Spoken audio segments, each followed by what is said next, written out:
ఓం శ్రీకృష్ణపరబ్రహ్మణే నమః. శ్రీమద్భగవద్గీతా పంచదశోऽధ్యాయः.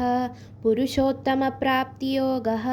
శ్రీభగవానువాచ ఊర్ధ్వమూలమధः శాఖम् అశ్వత్థం ప్రాహురవ్యయం ఛందాంసి యస్య పర్ణాని యస్తం వేద స వేదవిత్. అధశ్చోర్ధ్వం ప్రసృతాస్తస్య శాఖా గుణప్రవృద్ధా విషయప్రవాళాః. అధశ్చ మూలాన్యనుసంతతాని కర్మానుబంధీని మనుష్యలోకే.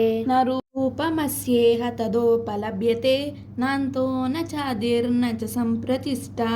అశ్వత్థమేనం సువిరూఢమూలం అసంగశస్త్రేణ దృఢేన చిత్వా. తతః పదం తత్పరిమార్గితవ్యం యస్మిన్ గతా న నివర్తంతి భూయః. తమేవ చాద్యం పురుషం ప్రపద్యే యతః ప్రవృత్తిః ప్రసృతా పురాణి. నిర్మాణమోహార్జిత సంగదోషా అధ్యాత్మనిత్యా వినివృత్తకామాః ద్వంద్వైర్విముక్తాః సుఖదుఃఖసంజ్ఞైః గచ్చన్త్యమూఢాః పదమవ్యయం తత్.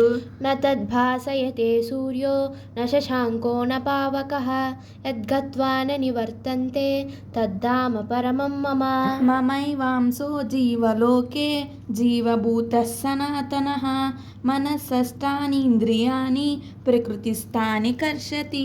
శరీరం యదవాప్నోతి యచ్చాప్యుక్రామतीश्वरः గృహీత్వైతాని సంయాతి వాయుర్గంధాని వాసయాత్. స్తోత్రం చక్షుస్పర్శనం చ రసనం గ్రాణమేవ చ అధిష్టాయ మనశ్చాయం విషయానుపసేవతే. ఉత్క్రామంతం స్థితం వాపి భుంజానం వా గుణాన్వితం విమూఢానానుపశ్యంతి పశ్యంతి జ్ఞానచక్షుషాః. యతంతో యోగినశ్చైనం పశ్యంత్యాత్మన్యవస్థితం యతంతోప్యకృతాత్మానో నైనం పశ్యంత్యచేతసః. యదాదిత్యగతం తేజో జగద్భాసయతేఖిలం యచ్చంద్రమసి యచ్ఛాగ్నో తత్తేజో విద్ధి మామకం. గామావిశ్య చ భూతాని ధారయామ్యహమోజసా పూష్ణామి చౌషధీః సర్వాః సోమో భూత్వా రసాత్మకः. అహం వైశ్వానరో భూత్వా ప్రాణినాం దేహమాశ్రితः ప్రాణాపానసమాయుక్తः పచామ్యన్నం చతుర్విధం. సర్వస్య చాహం హృది సన్నివిష్టో మత్తస్మృతిర్జ్ఞానమపోహనం చ వేదైశ్చ సర్వైరహమేవ వేద్యో వేదాంతకృత్వేద చాహం. ద్వామిమౌ పురుషౌ లోకే క్షరక్షాక్షర ఏవ చ క్షరः సర్వాణి భూతాని కూటస్థోక్షర ఉచ్యతే.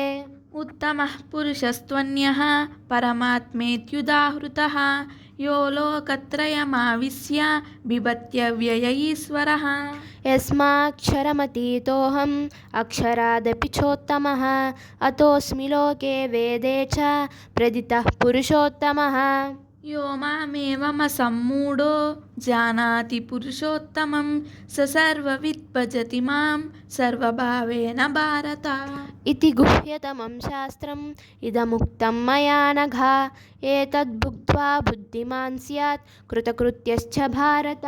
ఓం తత్సతు ఇతి శ్రీమద్భగవద్గీతాసు ఉపనిషత్సు బ్రహ్మ విద్యాయాం యోగశాస్త్రే శ్రీకృష్ణార్జున సంవాదే పురుషోత్తమ ప్రాప్తి యోగో నామ పంచదశోऽధ్యాయः. ఏతత్ ఫలం శ్రీ పరమేశ్వరార్పణమస్తు.